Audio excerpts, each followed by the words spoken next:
Bună ziua, dragii mei! Eu sunt Stella Ivan. Bine ați venit din nou pe canalul meu. Astăzi ne reîntâlnim și voi încerca să fac o nouă prăjitură cu brânză dulce.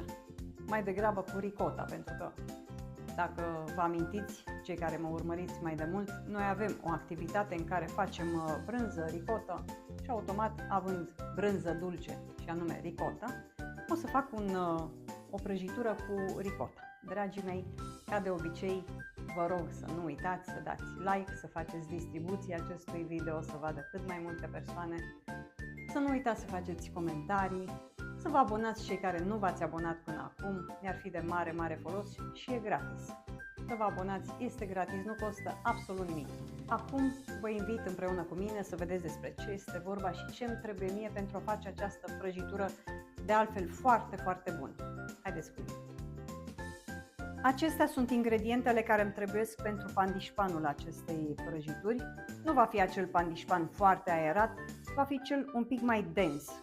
Așa că o să-mi trebuiască 150 de grame de unt, 100 de grame de zahăr, 50 de grame iaurt, 4 gălbenușuri, chiar dacă nu se văd că s-au spart, dar sunt 4 gălbenușuri, 140 de grame de făină, 5 grame de praf de copt, un pic de sare și un pic de esență de vanilie. Acestea fiind zise, mă apuc de treabă și o să pun untul.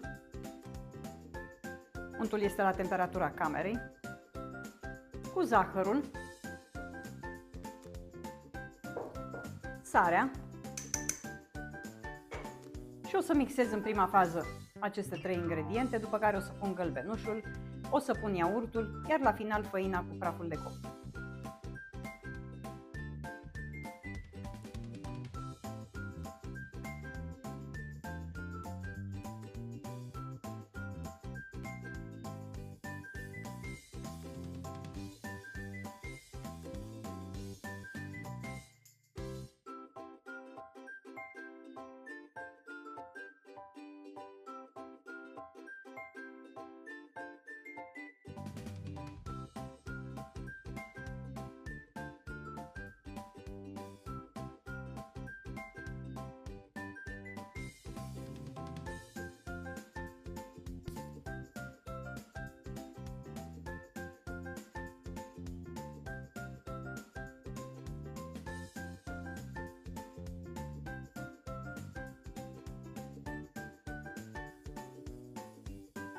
Am terminat de mixat zahărul cu untul, cu iaurtul și gălbenușurile de ou. Acum o să pun făina și praful de copt.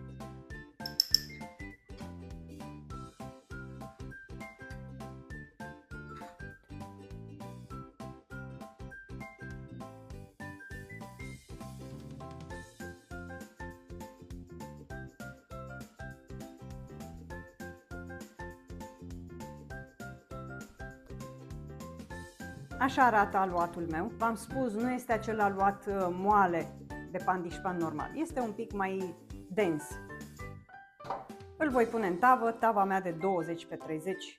Folosesc mereu această tavă pentru că este mai mică. V-am spus, suntem decât 2 persoane în casă. Așa că o să pun compoziția în tavă.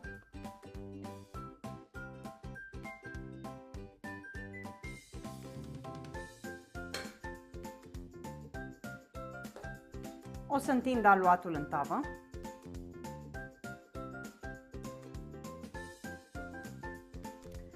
Gata, dragii mei, am întins aluatul în tavă. O să dau tava deoparte pentru puțin timp până când o să fac amestecul de ricotă cu restul de ingrediente.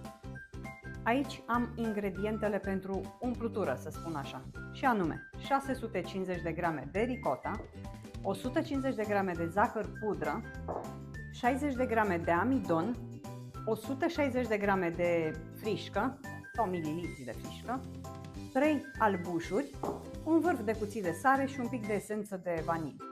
Pentru început o să mixez întâi albușurile cu sarea, după care voi amesteca toate ingredientele și le voi pune în tavă.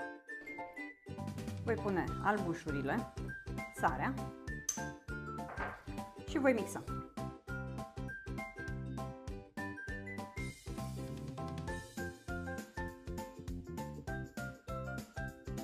Am mixat albușurile spumă, iar acum voi începe să adaug totul pe rând. Și și anume ricota, zahărul,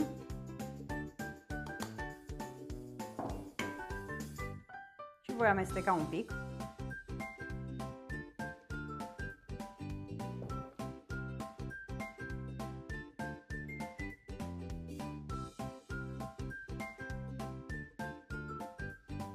Acum o să pun frișca lichidă,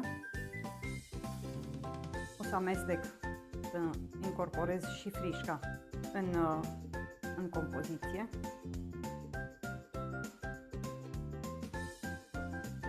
O să pun și foarte puțină esență, să nu-i ia prea mult din gustul brânzei.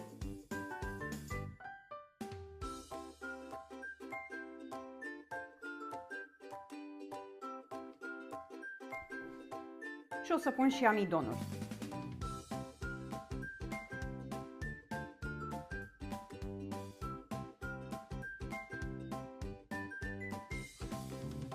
Așa arată umplutura, să zic. Tot ce va veni pus pe deasupra blatului care l-am făcut înainte.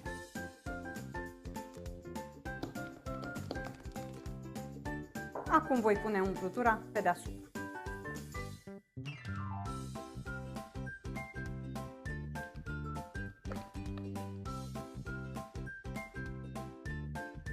Voi întinde peste tot umplutura.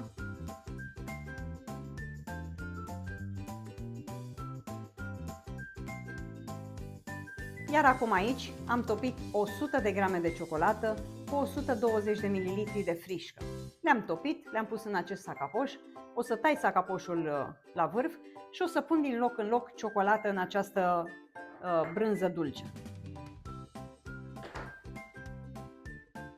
Așa, înăuntru.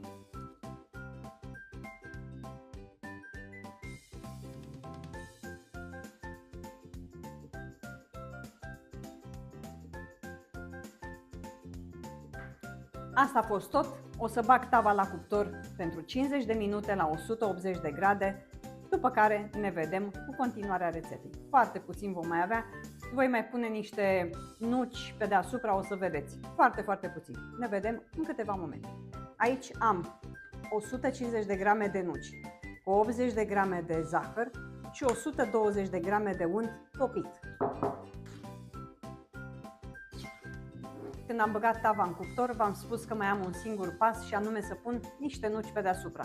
Acestea sunt nucile, așa cum am spus, 150 de grame de nuci, 80 de grame de zahăr și 120 de grame de unt topit. Pe toate le-am amestecat aici. Iar acum o să scot tava din cuptor, o să pun aceste nuci pe deasupra și o să bag tava din nou în cuptor. Așa arată tava, am scos-o din cuptor. Și acum voi încerca să pun nuca pe deasupra.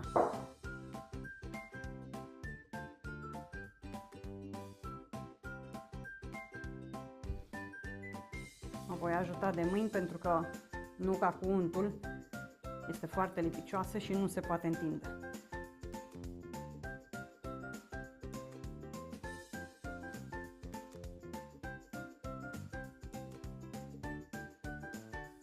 Voi întinde cât de mult posibil nuca pe toată suprafața. Deja s-a mai muiat un pic pentru că prăjitura fiind caldă, fierbinte, se topește untul din nucă, se poate întinde mai ușor.